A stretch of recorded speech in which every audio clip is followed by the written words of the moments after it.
नमस्कार। मैं अजय सिंह सैनी और आप देख रहे हैं कि हमारे साथ सिविल सोसाइटीज के लोग बैठे हुए हैं, जिसमें युवा रायपुर सभा के रूरल प्रधान रघुवीर जी हैं, एडवोकेट हबीबुल्ला जी हैं, दीपू जी हैं, गौ प्रभारी हैं, भगवान शंकराचार्य की तरफ से आर के शर्मा जी हैं और सभी सिविल सोसाइटीज के लोग आपके समक्ष बैठे हुए हैं।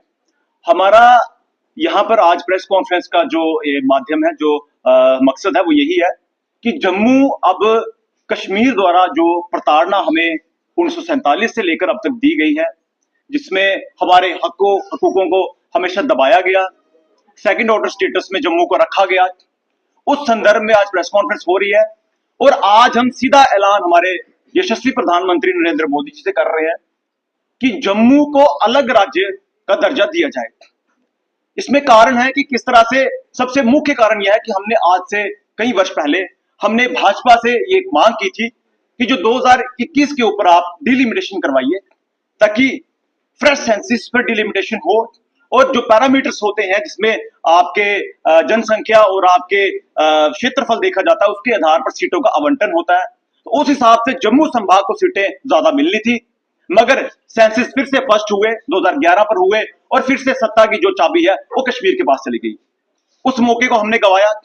उसके बाद फिर वही सेक्रेटरीट में अधिकारी उनके, टूरिज्म में सिर्फ कश्मीर को प्रमोट किया जाता था, चाहे वो गजेंद्र सिंह शेखावत हो, टूरिज्म मिनिस्टर, केंद्रीय मंत्री, चाहे वो टूर ऑपरेटर के जो आशीष सूद जी, उनके जम्मू के पूरे देश के चलाते हैं, उनकी बात हो, उमर अब्दुल्ला स्वयं हो, हमेशा कश्मीर को प्रमोट किया। और जम्मू की मुख्य स्थलों को इसलिए विकसित नहीं किया गया ताकि जम्मू आर्थिक रूप से मजबूत ना हो जाए। डोगरी भाषा, जम्मू की स्थानीय पहचान को इसलिए दबाया गया ताकि कश्मीर की स्थानीय पहचान को उभारा जाए। हमारे हेरिटेज को तोड़ा गया, उन पर ध्यान नहीं दिया गया। बात की जाए राज्य का राजस्व, वो अधिकतर जम्मू से पैदा होता है रेवेन्यू, मगर 70% ज्यादा कश्मीर पर खर्च किया जाता है। संतोष ट्रॉफी अंडर 14 ट्रायल एनएलयू के लिए आज भी हम संघर्ष कर रहे हैं। एजिटेशन पहले भी लड़ते रहे, चाहे वो मेडिकल कॉलेज की हो, एम्स की हो, क्लस्टर यूनिवर्सिटी की हो, एजुकेशन लड़ते रहे हम। और इन्होंने डिलिमिटेशन के माध्यम से, ये उस लोकतंत्र के माध्यम से हमेशा जम्मू को दबाया और जम्मू का शोषण किया, जम्मू को सेकंड ऑर्डर स्टेटस पे रखा। इसीलिए हम इस निर्णय में पहुंचे हैं। हमारी जम्मू संभाग के तमाम जो यहाँ पर सभाएं हैं, ये तमाम जो संगठन है, उनसे बातचीत हुई, उन्होंने इस पर अपनी जो सहमति जताई कि हमारे पास अब कोई विकल्प नहीं है जिससे हम ये कह सके कि जम्मू अब कश्मीर के साथ रह के कहीं ना कहीं उभर सकता है, यहाँ के बच्चों की तरक्की हो सकती है, यहाँ का युवा भी जिंदगी में कुछ कर सकता है, जो कैपेबल है। मगर ये हमारी जो चीजें हैं, जो हमारी प्राथमिकताएं हैं, उन पर अंकुश लगाते हैं। उसी संदर्भ में हमने बताया कि किस तरह से आज असेंबली में भी जम्मू के मुद्दों को उठाया नहीं जा रहा। एनएलयू के लिए जो आज मांग असेंबली में उठाई जा रही है, अगर एक बार सेपरेट जम्मू स्टेट की मांग अगर असेंबली में उठाई जाएगी, ये मुद्दा हमारा अगर कामयाब होता है, एनएलयू हो, उसके अलावा कोई और यूनिवर्सिटी हो, हमारे रोजगार की बात हो, टूरिज्म की बात हो, ये सभी मसले एक उस चीज से हल हो जाएंगे।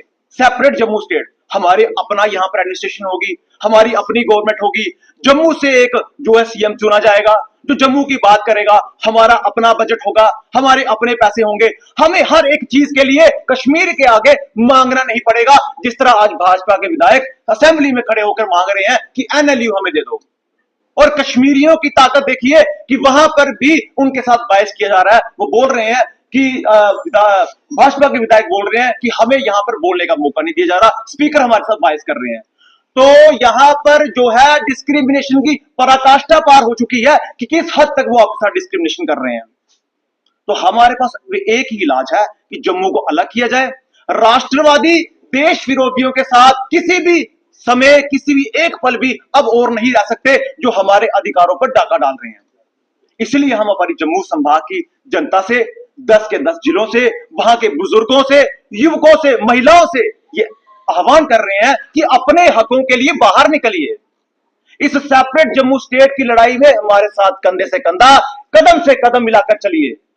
इस मुहिम को एक जन आंदोलन बनाइए, ये जन जन का आंदोलन बनना चाहिए। हमारे युवाओं का भविष्य, इस जम्मू संभाग का भविष्य तभी ठीक हो पाएगा तभी हम उसको प्रोटेक्ट कर सकते हैं। जब जम्मू संभाग अपने फैसले खुद लेगा, वो तभी ले सकेगा जब हमारी यहां पर सरकार होगी। इसलिए इस मुहिम में हमारी बाजू बनिए। और हमने एक यहां पर एक आज संकल्प भी लिया है कि जब तक जम्मू अलग राज्य नहीं होता तब तक हम चुप नहीं बैठेंगे। शिपियन का एमएलए है, उसने बोला हम ग्रेटर कश्मीर। मैं आपसे कहना चाहूंगा ये वही मानसिकता है जो जिन्ना की टू नेशन थ्योरी है, जिस पर जम्मू को लांछन लगाया जा रहा था। और जम्मू की बात करें तो जम्मू राष्ट्रवादी समाज है जिन्होंने देश के लिए कुर्बानियां दी हैं।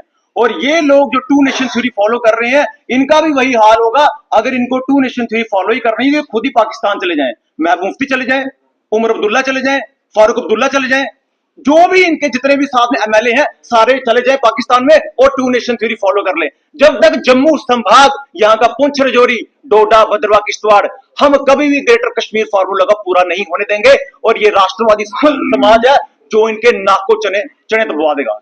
ये गलत फहमी में है। डिप्टी से वहां कल भी उसने बोला कि पीएम जम्मू के इस वक्त सबसे बड़े जयचंद हैं।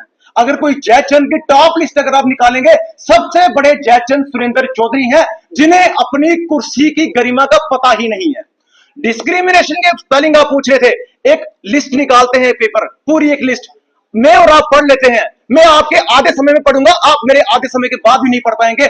आप क्या हमें चैलेंज कर रहे हैं? जम्मू के लोगों को, डोगरों को आप हमें बंदर कह रहे हैं?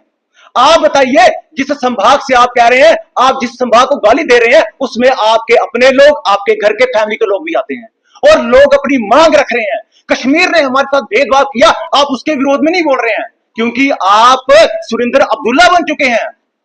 आप लोगों को कुर्सी मिलने के बाद आप अपने जो आपके दायित्व हैं, आपकी प्रजा के प्रति जो आपका सद्भाव होना चाहिए, जो आपने उनके काम करने हैं, जिन लिए आपको चुना गया, आप वो सब भूल गए हैं क्योंकि आपको वीआईपी प्रोटोकॉल मिल रहा है। ये ऐसे लोग हैं जिन लोगों को प्रोटोकॉल मिलने के बाद ये सब भूल जाते हैं कि आखिर इस समाज ने हमें क्यों चुना था। ये सबसे बड़े जयचंद हैं जो आज इस तरह की बातें कर रहे हैं और हम इनको जवाब देंगे, इलेक्शन में। और मैं आपको बताना चाहूं, जो ये आज हमारे महाराजा हरि सिंह जी पर भी टिप्पणी कर रहे थे, मैं बताना चाहूं जिस कश्मीर में आज ये लोग अपने घरों में बैठे हुए हैं, वो महाराजा हरि सिंह जी की बदौलत है। इस पूरे साम्राज्य के मालिक महाराजा हरि सिंह जी रहे हैं। और हम आपको बताएंगे, आज जमाना मॉडर्न है, हम इनको वोट की ताकत से मार देंगे। इनकी जड़ें नहीं हिला दी और इनकी कुर्सी को तोड़ कर नहीं रख दिया और इनको कुर्सी से नीचे ना फेंक दिया उमर अब्दुल्ला सरकार को, तो हमारा नाम भी फिर जम्मू वाले नहीं। इनका समय आ गया है कि अब इनकी कुर्सी से इनको नीचे गिराना पड़ेगा, क्योंकि यहां पर हर एक चीज का एक समय होता है, हर एक चीज का एक अंत होता है। ये उसको पार कर चुके हैं, इनका समय अब खत्म होने वाला है। इन्होंने जितना यहां पर अपना लुफ्त उठाना था लोगों के रिसोर्सेज का, टैक्स का, जम्मू का, वो सब अब खत्म होगा। अब ये इन्हें इनकी औकात दिखाई जाएगी।